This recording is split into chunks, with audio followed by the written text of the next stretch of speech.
जय दिजो मित्रांनो, मी फिरदौस शेख डिजिटल बनव YouTube channel मध्ये आपले स्वागत आहे। मित्रांनो, आपल्या दर्शकांच्या काही क्वेरीज आहेत तर त्याचा सोल्युशन आपण या व्हिडिओ मध्ये पाहूया। आपले दर्शक कमेंट्स करतात, सर मी नेम करेक्शन साठी गजेट करायला दिले आहे, पण नेम करेक्शनची ऍड न्यूजपेपर मध्ये द्यायची कंपल्सरी असते का? कारण मला सेंट्रल गव्हर्नमेंटची एक्झाम द्यायची आहे। हे बघा, महाराष्ट्रामध्ये समजा काही डॉक्युमेंट्स असतात तर आपला राजपत्र गजेट चालतो, परंतु केंद्राच्या ठिकाणी आता जसा पासपोर्ट साठी ज्यावेळेस आपण म्हणजे तिथं राजपत्र चालत नाही। महाराष्ट्राचा पासपोर्ट करण्यासाठी म्हणजे पासपोर्ट हा केंद्राचा म्हणजे डिपार्टमेंट आहे, तर तिथं न्यूजपेपर म्हणजे अफिडेविट आणि त्याच सोबत जे आहे न्यूजपेपरचा जो नेम चेंज ऑफ नेम ऍडव्हर्टाइजिंग ते तिथं लागते। तर अनेक ठिकाणी सेंट्रल गव्हर्नमेंट शैक्षणिक बाबींमध्ये आपले राजपत्र चालतात, परंतु न्यूजपेपर मध्ये पण आपले एक ऍड करून ठेवा, म्हणजे एक इंग्लिश मध्ये आणि एक लोकल लँग्वेज म्हणजे मराठी किंवा हिंदी मध्ये। तर या दोन वृत्तपत्रामध्ये चेंज ऑफ नेम जो आहे तो जाहिरात ती करून ठेवा, म्हणजे कुठं अडचण येणार नाही। नेक्स्ट क्वेरी आहे, सर मी 12वी सायन्स मध्ये पास आहे, कोरोना लॉकडाऊन चालू असल्यामुळे कास्ट व्हॅलिडिटी अप्लाय करू एसटी कॅटेगरी। हे बघा, आता तर म्हणजे कोरोनाचा काळ नाहीये, आता काही प्रॉब्लेम नाही, आणि मुळातच आपण 12वी सायन्स मध्ये असताना आपल्याला कास्ट व्हॅलिडिटी साठी अप्लाय करायचा असतो, आणि त्याच्यामध्ये जे आहे फॉर्म 15 आपल्या शाळेचा जो म्हणजे महाविद्यालय असतो त्याचा प्रिन्सिपलचा आपल्याला फॉर्म 15 लागतो, तर ते करून घ्यायचे। जर तुमचा 12वी हा झालेला असेल तर आता तुम्ही ग्रॅज्युएशन साठी म्हणजे व्यावसायिक अभ्यासक्रमासाठी प्रोफेशनल कोर्स साठी जर तुम्ही इच्छुक असाल ऍडमिशन साठी, तर त्याच्यासाठी सीईटीचा म्हणजे परीक्षा द्यावी लागते। तर तुम्ही सीईटीचा अप्लिकेशन फॉर्म हे फॉर्म 15A च्या ठिकाणी अपलोड करून आणि व्हॅलिडिटी साठी अप्लाय करू शकता। नेक्स्ट क्वेरी आहे, सर माझे आणि आमच्या वडिलांचे कोर्ट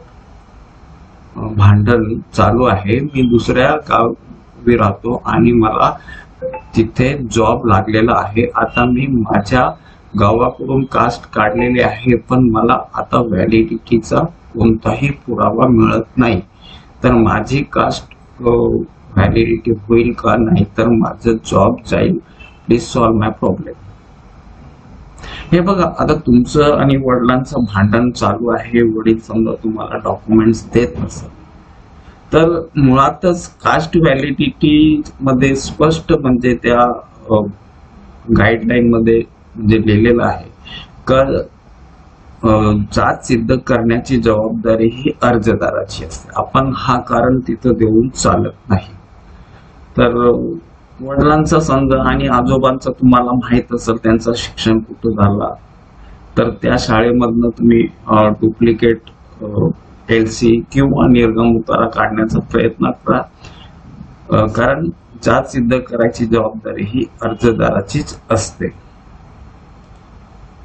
नाही तर मग जे आहे ते जात पडताळणी समिती तुमचा जो आहे प्रकरण दक्षता पथकला पाठवेल, मग दक्षता पथक मध्ये म्हणजे त्याच्यामध्ये पोलीस डिपार्टमेंटचीच लोक असतात, तर आता त्यांना पण म्हणजे तुमच्या वडिलांनी जर सहकार्य केलं तर मग ते होऊ शकतो, तर त्यांना पण सहकार्य केलं नाही तर मग अडचण होते। तर प्रयत्न करा वडिलांचे डॉक्युमेंट्स काढण्याचा किंवा आजोबांचे, त्यांचे पंजोबाचे, ज्यांचे पण तुम्हाला त्यांचे शिक्षण वगैरे कुठे झाले किंवा काही महसुली पुराव्याच्या संदर्भात तुम्ही पण ते काढू शकता।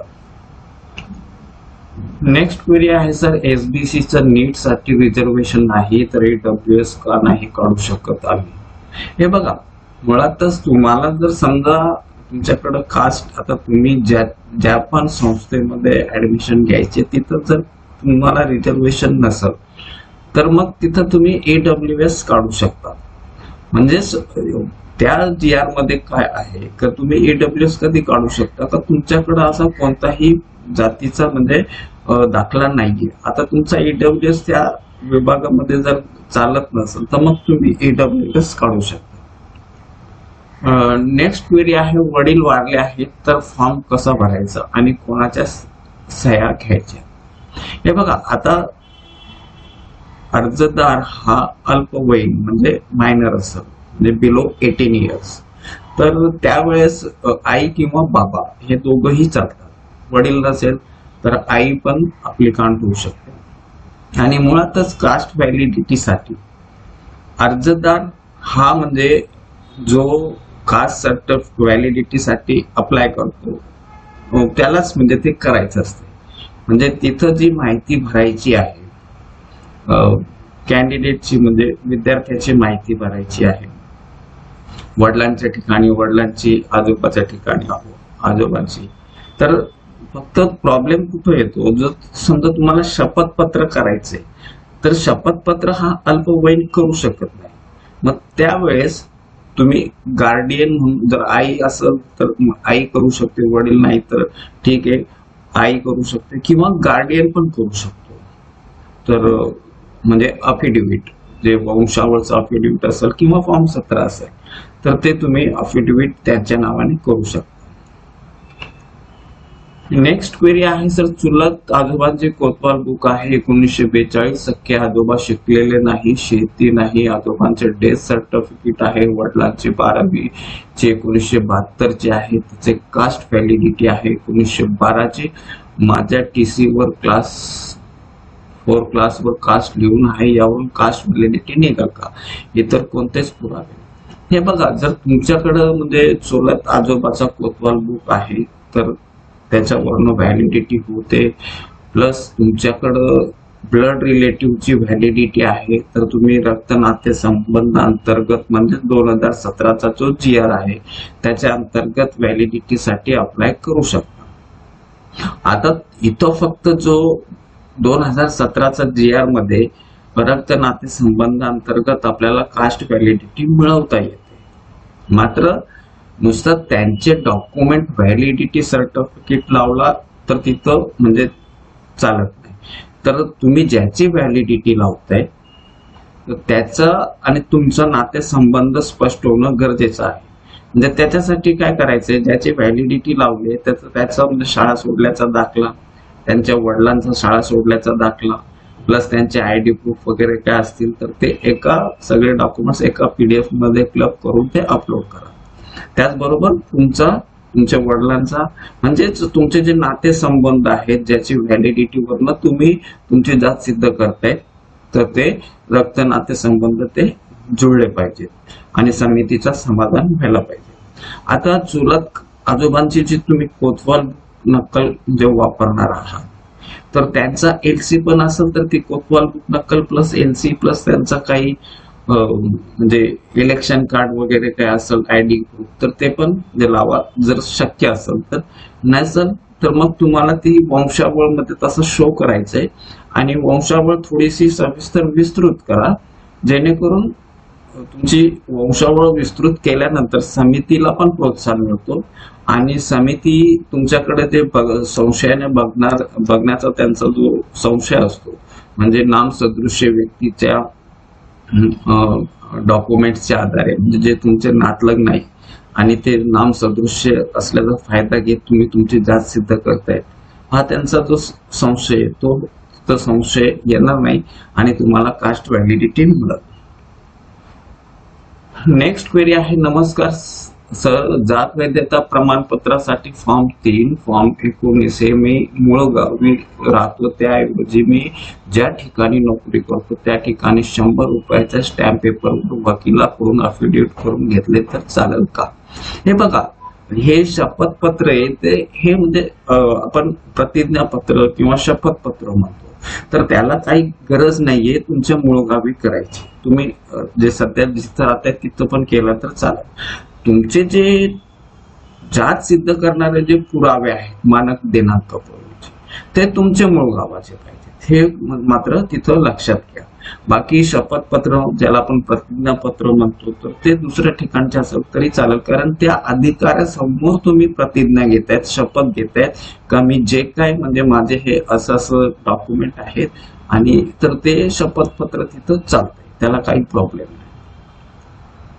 नेक्स्ट क्वेरी आहे सर, माझे आजोबा 1935 ला मुंबई राज्य असलेल्या आता जो भाग मध्य प्रदेशात येतो तेथे जन्मले. नंतर नोकरी करीत महाराष्ट्रात नागपूरला आले. त्यानंतर माझे बाबा आणि त्यांचे 3 भाऊ यांचा जन्म शिक्षण नागपूरला झाले. पण माझे शिक्षण नागपूरला झाले आणि आजोबाला सोडून सगळ्यांना जात प्रमाणपत्र आम्ही संपूर्णपणे महाराष्ट्रीय जात प्रमाणपत्र काढले. आताचे महाराष्ट्रात 1960 ला बनले. तर माझ्याकडे 1950चा पुरावा आताच्या महाराष्ट्र नाही, हे तर जात हे बघा. संयुक्त महाराष्ट्रासाठी जो आहे एक हायकोर्टाचा निर्णय आहे, त्या आधारे आता त्या हायकोर्टाच्या निर्णयामध्ये काय आहे, तर जर तुम्ही संयुक्त म्हणजे जसं त्यांनी त्या हायकोर्टामध्ये एक केस आहे, संयुक्त महाराष्ट्रातील व्यक्ती म्हणजे ते कर्नाटकचे होते. तर कर्नाटकचे होते तर त्यांना SC असल्यामुळं 1950चा पुरावा त्यांना द्यायचा नव्हता. त्यांना 1960 जो आहे तो मानक दिनांक धरायचा. तर परंतु 1960 पूर्वी मी महाराष्ट्रामध्ये रहिवासी आहे. तर त्यावेळेस त्यांनी कोणते कर्नल होते, तर त्यांनी 1960 पूर्वी मुंबईमध्ये फ्लॅट घेतलेला. तर ते डॉक्युमेंट देऊन आणि त्यांना त्यांची व्हॅलिडिटी मिळवली. तर म्हणजेच तुम्हाला 1950 पूर्वीचे न देता 1960 पूर्वीचे द्यायचे जर तुम्ही संयुक्त महाराष्ट्रातील रहिवासी असाल तर. आणि याचा संबंधित GR मी माझ्या टेलिग्राम ग्रुपला टाकलेला आहे, ते बघा. आणि तसं असेल तर तुम्हाला कास्ट व्हॅलिडिटी साठी अडचण येणार नाही. नेक्स्ट वेरी आहे सर, जात पडताळणी अर्ज मध्ये मिसेस असं झालंय व जात प्रमाणपत्रामध्ये कुमारी आहे, यामध्ये काही अडचणी आहे का?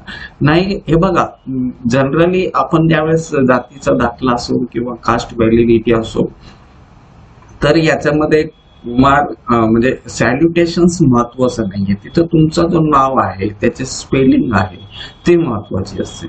सॅल्युटेशन्स कडे जनरली कोण तिथं बघत नाही. नेक्स्ट क्वेरी आहे सर, सर्व्हिस बुक आहे त्यावर जात व जन्मगाव मानक दिनांकाच्या आधीचे 1950 चे, पण या व्यतिरिक्त काही नाही. OBCचा प्रमाणपत्र मिळाल का? हे बघा, नक्की मिळेल. आता OBCचा जो मानक दिनांक आहे तो 1967 आहे आणि तुमच्याकडे म्हणजे 1950 पूर्वीचे पुरावे आहेत ऑलरेडी. तर तुम्हाला म्हणजे कास्ट व्हॅलिडिटी साठी अडचण येणार. मात्र जर तुम्ही जो 1950 पूर्वीचे जे काही पुरावे आहेत, जे काही तुमचे नातेसंबंध म्हणजे नातेवाईक आहेत, वडील, आजोबा, पंजोबा जे काय असतील, तर ते जे पुरावे आहेत ते आणि तुमचे नातेसंबंध स्पष्ट करणारे मॅक्सिमम पुरावे द्या. म्हणजेच तुम्ही दुसऱ्या नामसदृश्य दुसऱ्या व्यक्तीचे म्हणजे जे तुमचे नातलग नाही त्यांचे डॉक्युमेंट लावून तुम्ही तुमची जात सिद्ध करताय असा जो संशय येतो समितीला तो येणार नाही.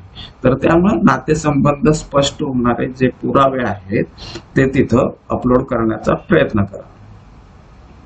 नेक्स्ट क्वेरी आहे सर, माझ्या दूरच्या नातेवाईकाची कास्ट व्हॅलिडिटी मध्ये माझे कास्ट सर्टिफिकेट बेलदार मध्ये आहे, तर मी त्यांच्या व्हॅलिडिटी वरून कास्ट व्हॅलिडिटी काढू शकतो का? NTB category. हे बघा, आता इथं तुम्ही दूरचे नातलग म्हणजे कोणत्या अर्थाने म्हणतायत हे म्हणजे थोडासा मला कळलेलं नाही.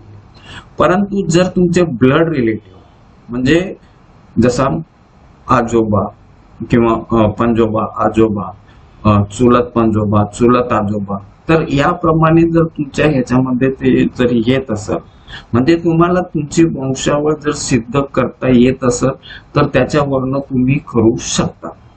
आणि दुसरी गोष्ट, लांबचे जर नातलग असते तर मग त्या ठिकाणी तुम्हाला अधिक महसुली पुरावे पण द्यावे लागतात.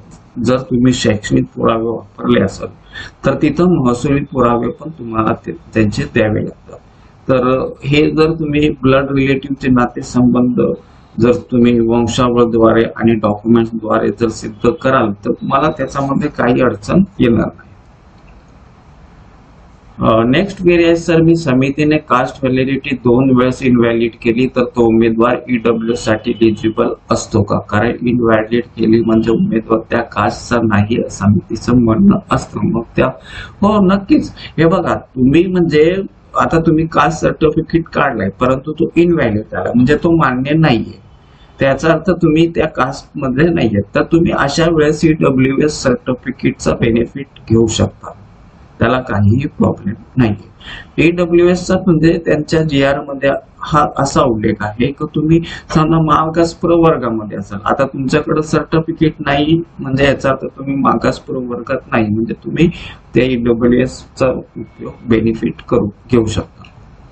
नेक्स्ट क्वेरी आहे सर, माझ्याकडे माझ्या खापर पंजोबांचा कुंडलीचा पुरावा आहे पण मोडी लिपीमध्ये आहे, तर त्याला मोडी वाचक ट्रान्सलेट करावे लागेल का? हो, हे बघा, तुम्ही जे काय मोडी लिपीचं म्हणणं जुने पुरावे देत असाल आणि ते मोडी लिपी, हे मोडी लिपिकार जो म्हणजे अधिकृत मोडी लिपिकार जो म्हणजे शासनाकडनं तो अधिकृत आहे, अशा मोडी लिपिकाराचा सर्टिफिकेट प्लस त्याचा भाषांतर हे तिथं देणं गरजेचं असतो आणि अफिडेव्हिट पण तिथं द्यावा लागतो त्या मोडी लिपिकाराचा, का हे मोडी लिपिकाराची भाषांतर मी केलेलं आहे अशाचं तो तिथं शपथपत्र पण तिथं द्यावं लागतं.